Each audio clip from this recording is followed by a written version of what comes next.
Hello, everyone. I am very happy to have here with me Michael Wolff.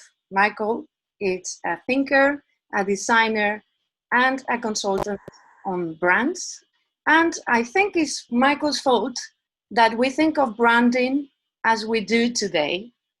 And I'm very delighted to have you here in my room where I've been locked for the last 3 months almost to talk about narratives and storytelling in museums. And thank you so much for joining us in this Icon NPR challenge. We know branding is about values, behaviors, purpose, but what is the role of storytelling? That's what I want to talk about with you. Let me just start by saying what's interesting about breakthroughs and new things is that they are a result of imagination. And you can't tell what the result of an imagination is going to be until it's imagined. Let me just tell you one of my recent experiences of storytelling in a museum. The story was not told by the museum, it was a story I told myself. And to my mind, the stories we tell ourselves are probably the stories that stay with us. And I was asked to give a talk in the British Museum.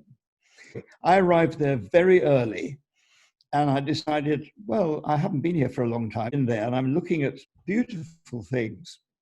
And suddenly I see the white bowl and the caption reads, I can't remember the full detail of it, but I can remember the phrase, invisible decoration. And that strikes me as the most extraordinary phrase. How can decoration be invisible? So I'm sort of puzzled by this. And I look at the bowl and I think, well, it's a very good description because I can't see any decoration. So it's obviously invisible. But if it's invisible, does it mean it isn't there? Or does it mean some extraordinary magic is going to be revealed? So I'm very perplexed. And I look at this bowl and I go on looking at it. And I look at it for 2 or 3 minutes. And suddenly some wonderful decoration appears inside the porcelain, like a watermark in paper. It's absolutely astonishing. And to me, that sense of astonishment is the most valuable thing that I remember getting from museums. I expect astonishment. I'm not really a researcher. I'm not looking for facts or history or anything like that. I'm looking to be taken forward, embraced into some form of astonishment, to be surprised. And it's really inspiration, if I try and find the right word, that I am always looking for. So I'm fascinated by the stories, not that I'm told, but that I tell myself as a result of the inspiration that the museum or the gallery or the exhibition gives me. So you think that the role of the museums should be to inspire you to create that story? That's absolutely what I think. It's in the same vocabulary as when you pick up a book and you know whether it's gained your trust or gained your interest. And I am absolutely captured by the book and creating my own version of the book and how the narrative or the story told in the book relates to me, because I think my experience of most stories is how they relate to me. There's a huge intrusion of me and my life and my qualities and my expectations of myself that's always present. Even when I go into a museum and I see, for example, in the V&A, some wonderful silver work or some jewelry, I always have a moment where I wish I'd done it. But I mean, it's rather stupid. But I also think, this is breathtakingly beautiful. How did this beauty, what was the inspiration of the person who did this? And for me, all storytelling is a personal human experience. It is really about, the story is about you. It's about the listener, the reader, Yes. the person, and how that relates to their life.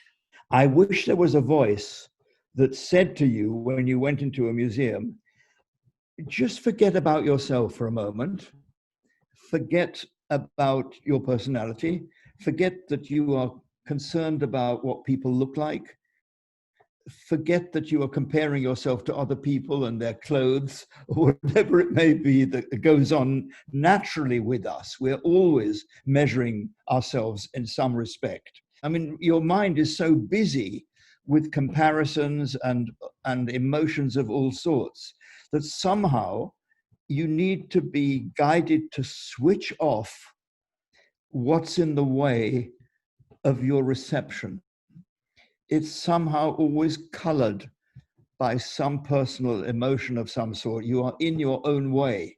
I see it as, I see noticing actually as a nourishment for imagination. So if I'm ever teaching young designers, which I find myself doing sometimes, I will not feel I've done my job unless I tell them that Yeah, noticing and noticing and experiencing other people is the nourishment of your imagination. There's no other way.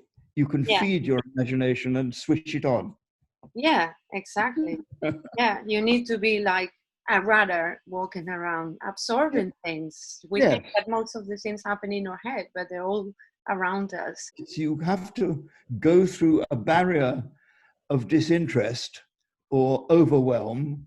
And Mhm. I'm absolutely overwhelmed and delighted and inspired beyond the frontiers of my sensibility. Now I'm grasping it. Now I'm feeling it, and Yeah, it's being in the moment in a museum that's quite difficult. I don't need information. I need inspiration, and I think that that transformation from information to inspiration is a huge opportunity for museums, as a matter of yeah. fact.